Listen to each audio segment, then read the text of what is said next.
আমি আর আমার ছেলে সকাল সকাল রেডি হয়ে চলে যাব দাঁতের ডাক্তারের কাছে। ২ দিন ধরে দাঁতে ব্যথা করতেছে, তাই ভাবতেছি যে দাঁতের ডাক্তারের কাছে যাব।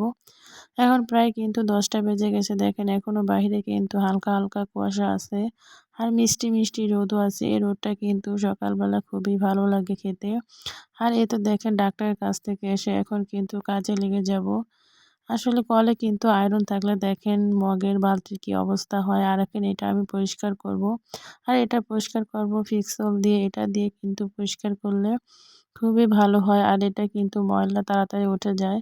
১ম এ কিন্তু আমি এটা ভালো করে ভিজিয়ে রাখবো ১০ মিনিটের মতো। তারপর কিন্তু তার ছোবা দিয়ে এটা ভালো করে ডলে নেব। আপনাদের একটু দেখাই।